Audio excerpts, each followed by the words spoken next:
धनंजय मुंडे यांच्याकडून मंत्रिपद वाचवण्यासाठी लॉबिंग सुरू आहे। काल धनंजय मुंडेंनी खासदार प्रफुल्ल पटेलांची भेट घेतली। बैठकीनंतर धनंजय मुंडेंनी सुनील तटकरे यांच्यासोबत फोनवरून चर्चाही केली। सरपंच हत्या प्रकरण एकूणच बीड प्रकरणावरून धनंजय मुंडे यांच्या राजीनाम्याची मागणी जोर धरते। दरम्यान 2 दिवसांपूर्वी धनंजय मुंडेंनी अजित पवारांची देखील भेट घेतली होती। विरोधी सत्ताधारी नेत्यांकडून धनंजय मुंडेंच्या राजीनाम्यासाठी दबाव वाढतोय। सरपंच हत्या प्रकरणावरून धनंजय मुंडेंच्या राजीनाम्याची मागणी होऊ लागली आहे। मात्र धनंजय मुंडे यांच्याकडून मंत्रिपद वाचवण्यासाठी लॉबिंग सुरू असल्याची चर्चा आहे। काल धनंजय मुंडेंनी खासदार प्रफुल्ल पटेलांची भेट घेतली। बैठकीनंतर धनंजय मुंडे यांनी सुनील तटकरेंसोबत फोनवरून चर्चा केली। 2 दिवसांपूर्वी धनंजय मुंडेंनी अजित पवारांचीही भेट घेतली होती। तर राजीनामा दिलेला नाही, काल धनंजय मुंडेंनी स्पष्ट केलं होतं। राजीनामा दिला अशी देखील एक बातमी राजीनामा वगैरे दिलेला नाही। राजीनामा दिला अशी देखील एक बातमी राजीनामा वगैरे दिलेला नाही। धनंजय मुंडेंकडे नैतिकता शिल्लक नाही, तुम्ही नैतिकतेचं बोलता। मुंडेंच्या राजीनाम्यावरून धसांनी ही टीका केली। तर सुरेश धस प्रकाश सोळंकेंना मंत्रिपद न मिळाल्यानं धनंजय मुंडेंवर आरोप करतायत, असं यावर रुपाली ठोंबरेंनी उत्तर दिलं। यांना फुल सपोर्टेड भूमिका आहे। आकांच्या आकाची भूमिका फुल सपोर्टेड आहे। आकाला माहित नव्हतं का काय चाललंय जिल्ह्यामध्ये 5 वर्ष? आता सांगता काय?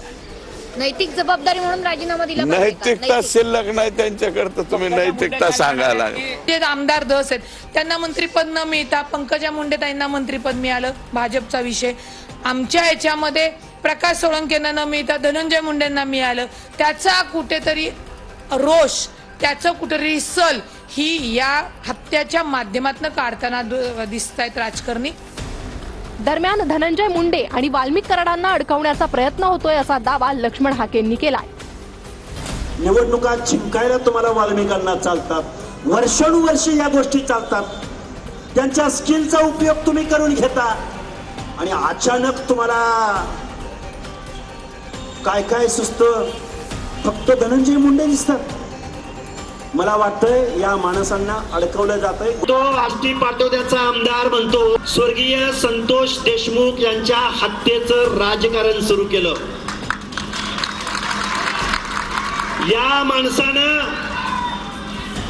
या माणसाची भाषा निवडणूक होईपर्यंत एक भाषा होती आणि निवडणुकीचा निकाल झाल्यानंतर या माणसाची भाषा वेगळी होती।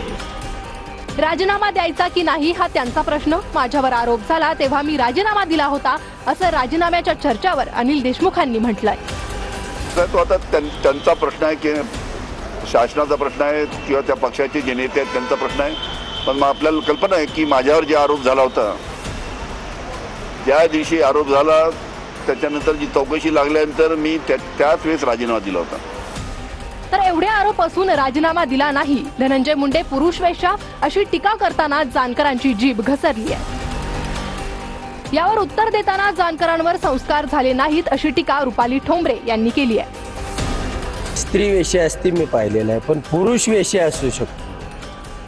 हे अशा पद्धतीचं हे मंत्री जर असतील आणि हे चालवत असतील, सरकार चालवत असतील, अजितदादा चालवत असतील, तर या राज्यानं घ्यायचं काय? उत्तम जानकर वेश्या विषयामध्ये त्या वेश्येला सुद्धा जगण्याचा अधिकार आहे।